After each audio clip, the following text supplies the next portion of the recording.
광주 전남에서 뭐가 바뀔 것이냐, 광주 호남이 조금 문재인 전 대통령으로 변화할 수 있는 게 있다라고 하면 어떤 게 있을지 좀 이야기 나눠보면 좀 좋을 것 같습니다. 네.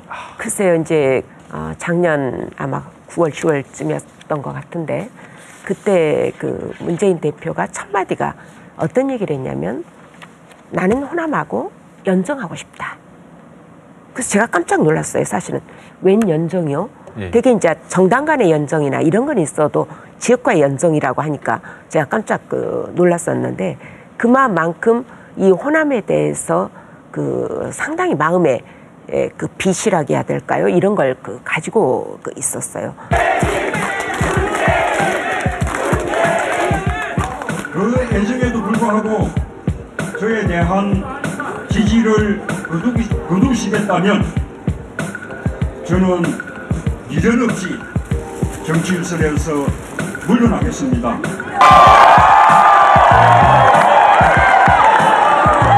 대통령이 되어서 최고의 국정운영으로 보답하겠습니다. 광주 호남은 저희의 국정운영 동반자입니다. 그 2012년에 90% 이상의 지지를 받았는데도 목적을 이루지 못했다라고 하는 것에 대한 큰 빚을 항상 말씀을 하세요. 그리고 이번에도 호남이 제일 문제라고 했는데 결국 막판에 호남에서 또 전략적인 지지를 보내준 것이거든요.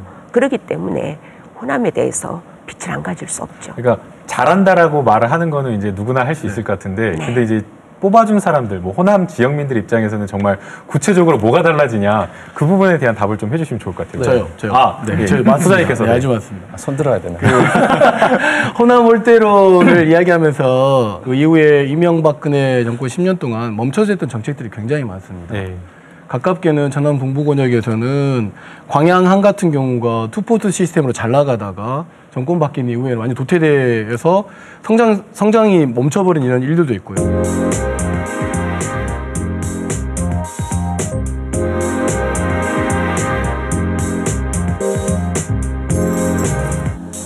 광주에는 의대가 있잖아요. 전남에는 의대가 없어요. 국립의대가. 무슨 뜻이냐면 의료복지 굉장히 중요한 문제거든요. 아침 새벽 5시 45분차 순천에서 KTX 기차를 타면 그 칸칸이 앉아 계신 분들이 다 암 환자들이세요. 서울로 다 이렇게 진료를 보러 가십니다.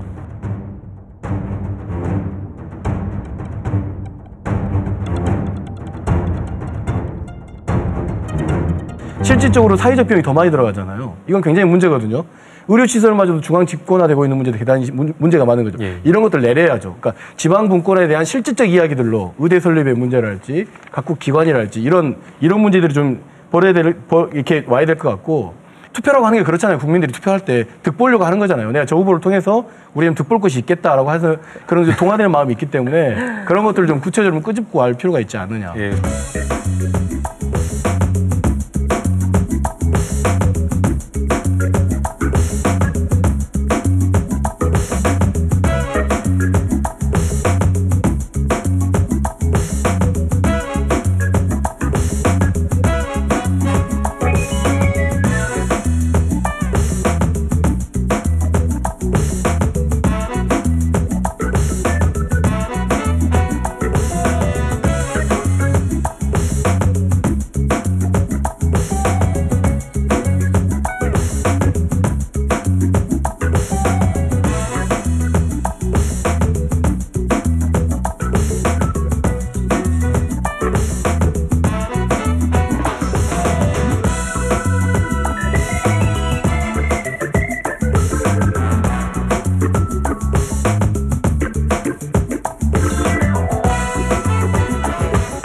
실질적으로 이게 예산이 통과되고 그러면 결국 국회를 통과해야 되는 거잖아요. 예.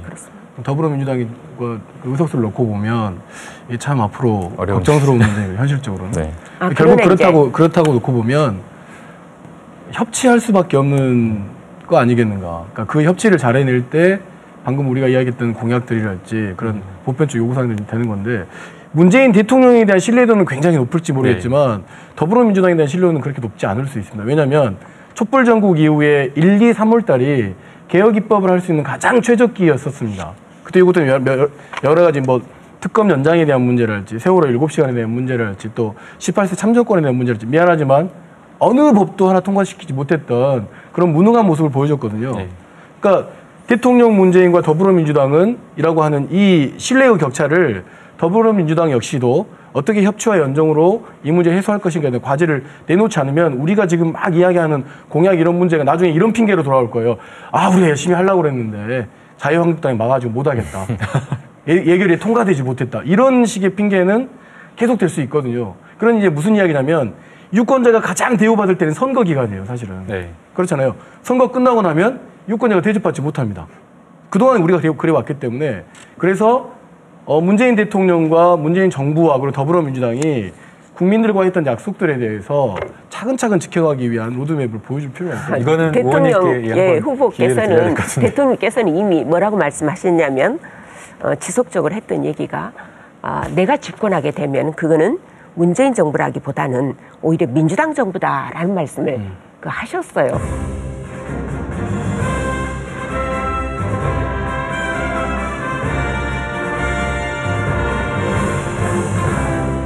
그리고 이제 민주당 지지율을 아까 민주당을 신뢰할 수 없다 했는데 민주당 지지율이 과거 어느 때 김대중 정부 때 이상으로 지금 더 높습니다.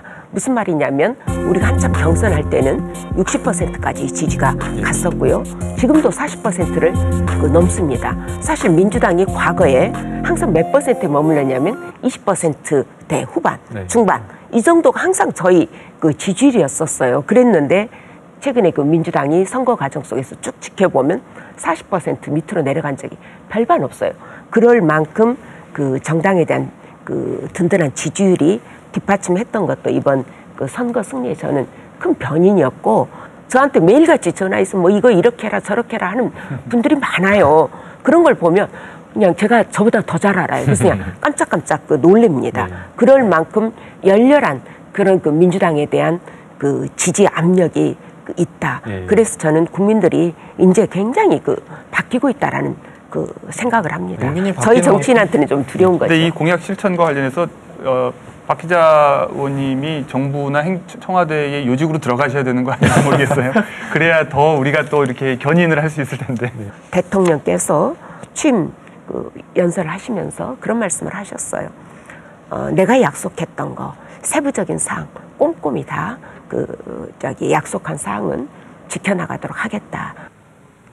약속을 지키는 솔직한 대통령이 되겠습니다. 선거 과정에서 제가 했던 약속들을 꼼꼼하게 챙기겠습니다. 바로 오늘부터 나타나는 변화 중에 하나를 이야기할 수 있을 것 같아요. 뭐냐? 추락한 5.18 민주화 운동의 위상. 그렇죠. 예. 위상이 재정립되겠죠.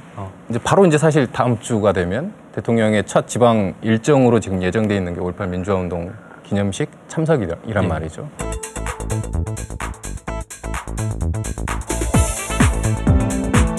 (5.18) 광주 정신을 헌법에 새기겠다. 지난 9년간 어떤 대접 받았습니까? 노래 한 곡도 마음대로 못 부르게 하지 않았습니까?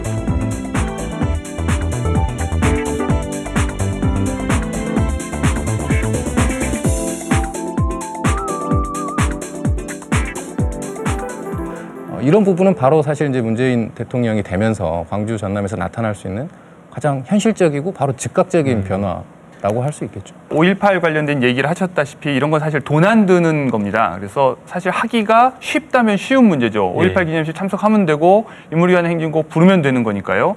그리고 헌법 전문에 넘는 것은 결코 쉬운 일은 아니에요. 그렇죠. 그러니까 예산이 드는 문제는 아니지만 상당히 사회적 갈등이 있을 수 있어요. 근데 저는 그런 의미에서 전문에 그것을 넣는 것을 택할 것인가 아니면 인권 조항과 사회적 경제 조항이 좀 더 강화되는 것을 선택할 것인가. 저는 상징을 포기할 수도 있어야 된다고 생각합니다. 그런 의미에서 호남 유권자들이 좀 더 영리해졌으면 좋겠고 좀 더 유연해질 필요가 있다. 전문에만 들어가고 사실상 인권 조항도 강화되는 것도 없고 사회적 경제 조항도 전혀 강화되는 게 없다면 아무 의미가 없지 않나 이런 생각이 좀 들고요. 또 하나는 우리 호남 지역을 대상으로 좋은 공약들 많이 했죠. 그런데 이것이 중앙의 예산 권력에 종속되는 결과를 낳거나 어떻게 보면 노예화, 좀 심한 표현이지만 그렇게 만드는 것이라면 저는 그건 바람직하지 않다고 생각하고 오히려 이것은 다른 지역하고의 관계 속에서 우선순위에 따라 천천히 집행되는 것이 마땅하다고 생각하고요. 오히려 저는 국민 일반에게 보편적으로 적용되는 사회복지 강화라든지 그다음에 어떤 보편적인 권리 향상 문제라든지 이런 쪽에 좀 더 관심을 가지는 것이 더 바람직하지 않을까. 그렇다면 사실 지역 공약이 구체적으로 이행되지 못하거나 덜 좀 늦어지더라도 구체적인 우리의 삶은 훨씬 더 나아질 수 있는 가능성은 있거든요. 그래서 좀 관심을 영리하게 기울이실 필요가 있다고 생각합니다. 교수님 참 좋은 얘기 해주셨는데 정말 일반 시민들이나 유권자들이 보는 그런 어떤 공약은 조금 더 구체적으로 어떤 특정한 공약보다는 아주 일반적인 모든 사람들이 느낄 수 있는 것들, 그런 것들에서 오는 공약들이 좀 더 저는 우선돼야 된다고 저도 개인적으로는 생각을 해요. 이번에 이제 저희 당이 그 문재인 번호라는 걸 개설을 했어요. 그래서 각종 정책 제안을 받았습니다. 대성공을 거뒀는데 그중에서 가장 많은 그 요구가 있었던 공약이 뭐였느냐면 미세먼지에 대한 대책이었어요. 그래서 저희도 놀랐어요. 국민들이 이 미세먼지에 대한 대책을 그렇게 많은 관심을 가지고 요구하는 것인가라는 생각을 저희가 새삼 했었는데 젊은 엄마들이 그랬고 그리고 아까 이제 우리 최 기자님께서 국민의당 이야기하면서 왜 이제 지지율이 하락했을 때 이후 여러 가지 드셨는데 보육 정책 굉장히 크게 영향을 미친 것으로 저희는 파악을 하고 있습니다. 그렇기 때문에 우리 실생활과 관련된 많은 그 부분들이 또 영향을 안 미치는 것 같아도 큰 틀에서 영향을 미치고 있다라는 것.